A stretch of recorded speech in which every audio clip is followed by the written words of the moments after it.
Welcome to the New Times Weekly Review, where we present you the 5 top stories of the week. And also stay tuned for the interview at the end of the review.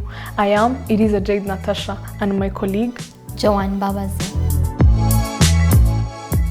Construction of Nyandungu Ecotourism Park complete. Finally, the long-awaited construction of Nyandungu Ecotourism Park has been accomplished and will soon be accessible to the public. It will be launched soon, as confirmed by Julie Kabera, the Director General of REMA, though the exact date is yet to be disclosed. The project was financed by Rwanda Green Fund Fonerwa to a tune of 2.4 billion Rwandan francs. There are a network of paths to walk and ride bicycles on, boardwalks and bridges in a marshy area, nature viewing areas, bird hides, trails and restaurants, and picnic areas which the public will be able to enjoy.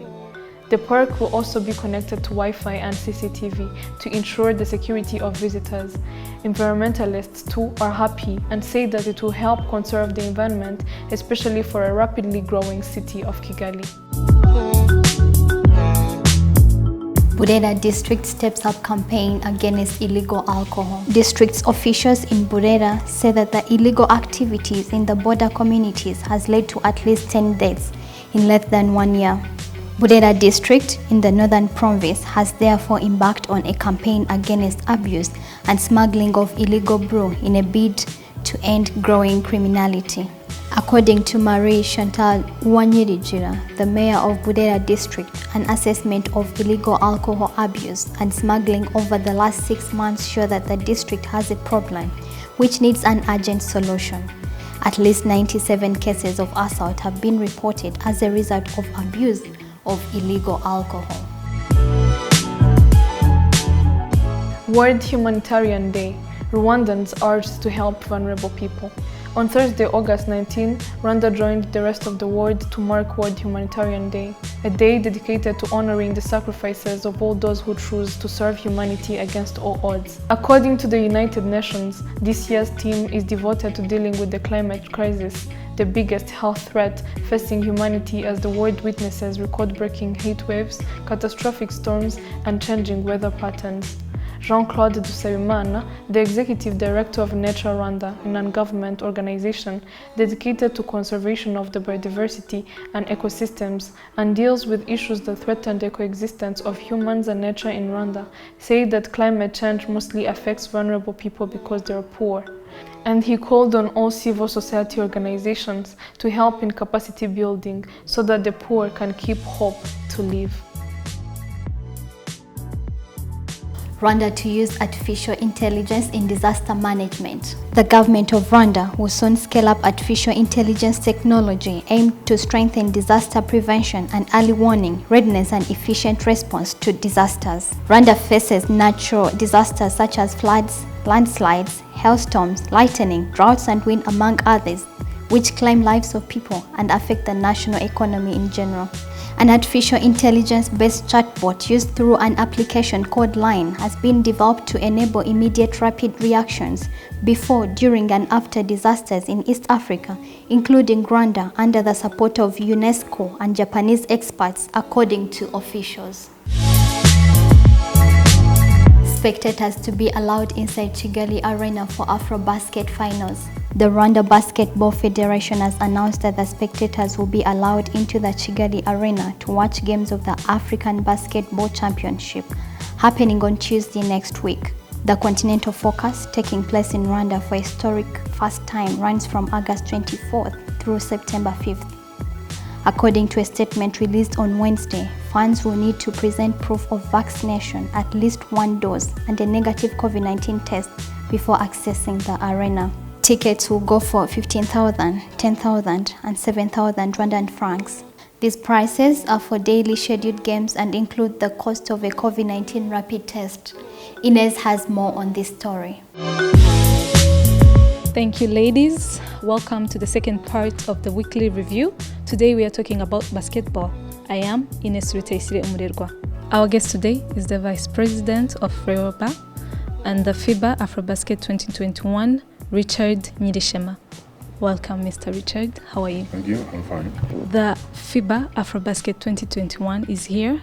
It gets underway next week, right after the FIBA Women's Afrobasket 2021 Zone 5 qualifiers, as well as the inaugural Basketball Africa League. What does this mean to Rwanda to host the tournament for the first time vis-a-vis sports tourism? Yeah, we are really excited to host this big event, and it's really a privilege for Rwanda to organize this competition, and as a country we'll benefit from it. First in basketball, because people will be watching the games. Our kids who will be coming to watch the games will get motivated and see the big African models all around here. And also as a country will benefit from it because people who are coming here, we have almost 15 teams and a delegation that are coming. So they'll go back with already knowing Rwanda and also witnessing what Rwanda can do in terms of organizing competition and big events. Thank you. How ready is Rwanda to win the tournament, and what are going to be the prize for the winning team? Yeah, Rwanda national team is ready.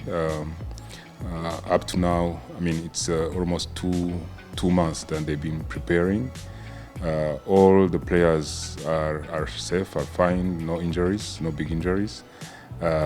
So they were given everything that make them comfortable to participate in this tournament.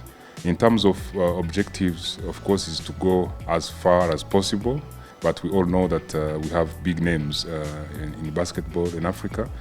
So our target will be to go as far as possible. But in terms of preparation, the team is ready to represent the country's colors.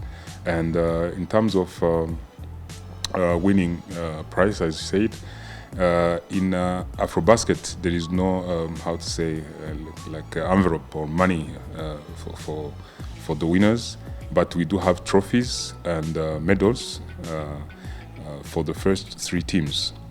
So those things have been already prepared, and it's more about the proudness of having a trophy than getting a money or value, financial value for the prize.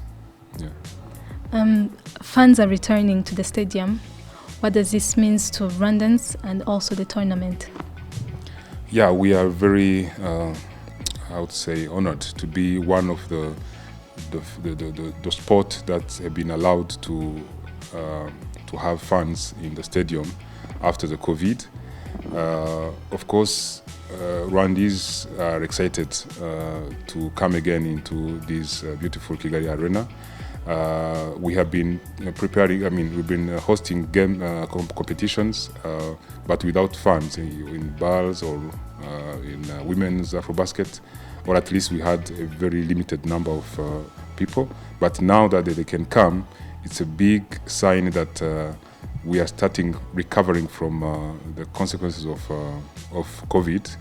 And I think the way we have prepared it will make sure that it becomes like a good example for other sports to open up for fans and start enjoying the beauty of sports. Yeah. Do you have enough training facilities for the players, and will the fans be allowed to come and watch the players training? We are remaining only with 3 days. Normally for the practices, fans are not allowed for many reasons. First is for sanitary safety, because it requires a lot of measures that need to be put in place so that people who are coming in stadium are safe, and also they are not getting in contact with the players before the competition. But in terms of preparation, our teams have been using Kigali Arena for most of the time.